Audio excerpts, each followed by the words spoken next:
Alors, mon nom est Laurent Fabius, je suis le président du Conseil constitutionnel où nous nous trouvons, qui se situe dans les jardins du Palais Royal.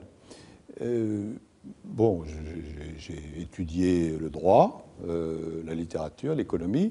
Ensuite, ma première mission professionnelle a été d'être membre du Conseil d'État, grande institution.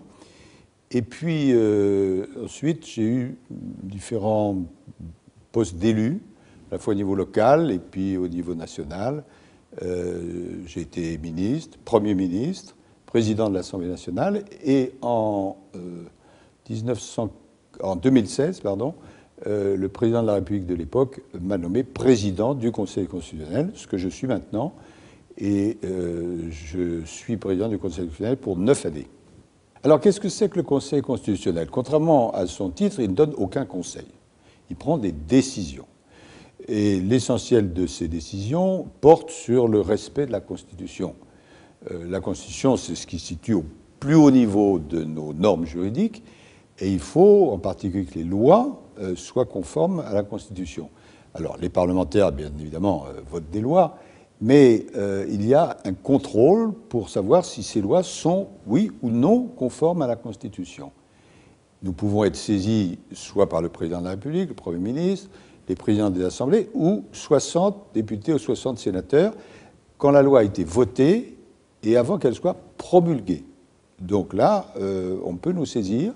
Ou alors, d'une autre façon, on peut nous saisir depuis 2010, une fois que la loi a été votée, et devant n'importe quel tribunal, lorsque le président du tribunal veut appliquer une loi à l'affaire dont il est saisi, la personne qui est devant le juge peut dire « Ah, attention, Madame la Présidente, Monsieur le Président, vous voulez appliquer telle loi qui date de 1900, 1950, etc. Mais moi, j'estime qu'elle est contraire à la Constitution. » À ce moment-là, ça remonte chez nous et nous décidons, c'est notre fonction principale, si les lois sont, oui ou non, conformes à la Constitution.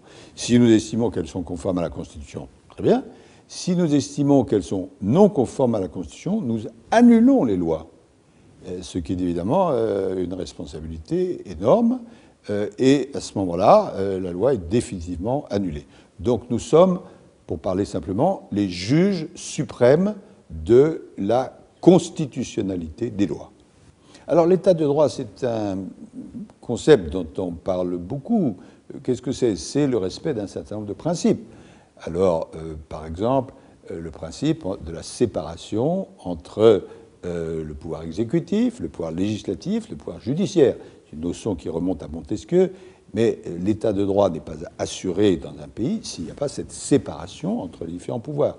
Et puis l'état de droit, c'est le respect d'un certain nombre de grands principes, la liberté d'association, la liberté d'entreprendre, l'égalité de droit entre les femmes et les hommes.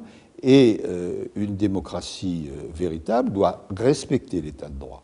Et dans les régimes où l'état de droit n'est pas respecté, eh bien, évidemment, ces grands principes qui figurent dans la Constitution, qui figurent aussi dans la Déclaration des droits de l'homme de 1789, dans le préambule de la Constitution de 1946, dans la Charte de l'environnement, là où l'état de droit n'est pas respecté, ça veut dire qu'il n'y a pas de démocratie. Alors, en quoi est-ce que c'est important d'étudier le droit? Bon, d'abord, pour avoir une bonne note au bac, mais ça, c'est quand même ponctuel. Mais surtout parce que, sans qu'on s'en rende toujours compte, le droit est présent absolument dans tous les secteurs de la vie, tout le temps. Lorsque, je ne sais pas si c'est déjà votre cas, vous louez un appartement, eh bien, les rapports entre la personne ou la société qui vous loue l'appartement et vous-même sont régis par le droit. Lorsque vous avez un compte en banque, s'il y a des problèmes, c'est régi par le droit. Lorsque vous militez dans une association, là aussi, l'association, son fonctionnement est régi par le droit. Alors d'une autre façon, bien sûr, lorsqu'il s'agit de grandes affaires, est-ce qu'une loi est conforme ou pas à la Constitution? Est-ce qu'un arrêté municipal est conforme ou pas au droit, etc. Le droit intervient à tous les moments, pas seulement lorsque vous êtes un professionnel du droit. Évidemment, là, c'est votre matière première.